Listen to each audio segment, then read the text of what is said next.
So I get my license and I go to post my, I go to redo my unemployment claim concerning the suspicious and criminal activity that I reported to the police at Woolsey's in Willow Creek, Montana, preceding what was a very sloppy job at attempting to set me up, and all the details of that. And even though I get it filled out properly, it refuses to post.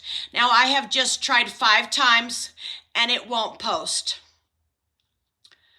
I guess I might as well just read for Montana unemployment, what won't post, and then post on YouTube for federal investigators. But yeah, that's who's here right now.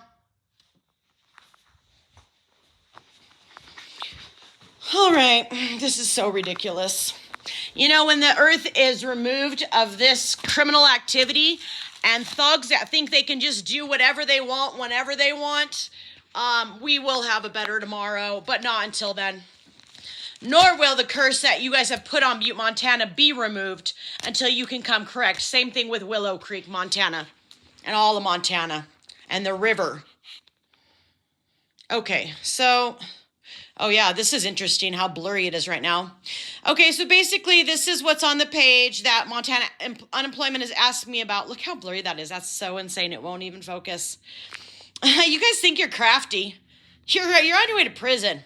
Final incidents causing my job to end include dates, names, titles of those involved. Because I know it's going to erase if I try to go back and it won't post.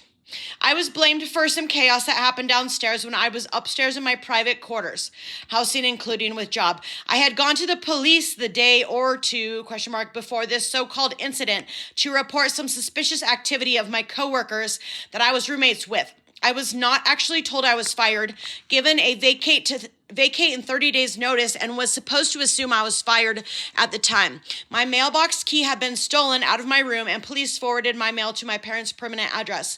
My phone was hacked and put on a permanent security lock. The next question, what steps did you take to address the situation? You know, it's too bad, state of Montana, you guys don't have all this on a separate page, because it's a lot of work to type this in when you've got, hacker problems and it won't post. Anyways, you should just, a little suggestion, you should put all these questions on separate pages so that you can submit each question one at a time rather than putting a lot of work into this just to have it not be able to post at all. Same exact thing happened when I tried to put a profile on to work with the film here in town. So what steps did you take to address the situation? I showed up on time for my scheduled shift, not knowing that I had been fired. I had planned to live somewhere else and still work at the restaurant, as the roommates were up all night partying and doing drugs, and other friends, family partying with one of the chefs. I won't name his name here. I'm glad I didn't actually put it in here at this time. Other friends, family partying with one of the chefs were able to come up to the rooms, access my room whenever, as the door was left unlocked. Your Freemason organizations are going to be cleansed or dissolved.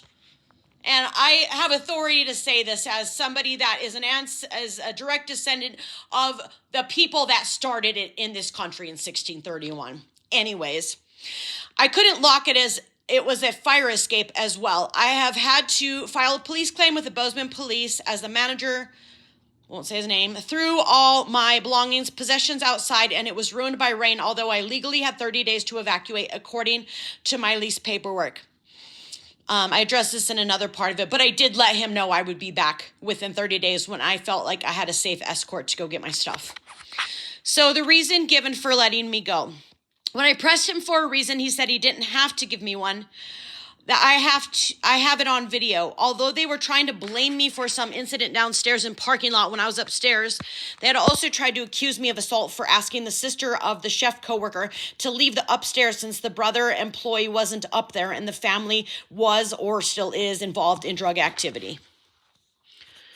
Events leading to the discharge. Bartender calls cops when I'm upstairs sitting on my balcony.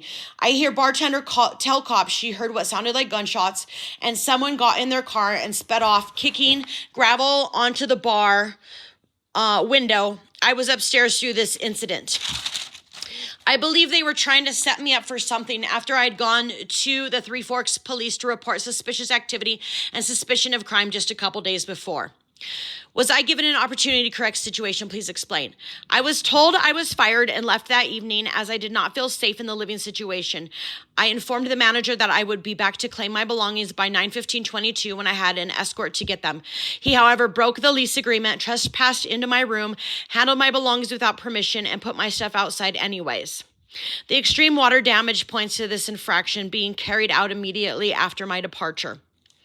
He asked in the last text before I blocked him if I would be bringing the police with me to get my belongings.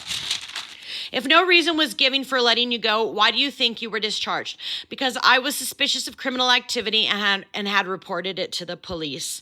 So, Montana unemployment. This is what will not post on my unemployment claim right now. And I don't really know how this hacking stuff works because I'm not a criminal, but I don't know if the person has to be in like direct, like if they have to be within your Wi-Fi signal to hack your stuff, or if that can be done remotely, say because of the hacking that had gone on at the previous place that I worked and lived, that I'm trying to actually submit this information concerning.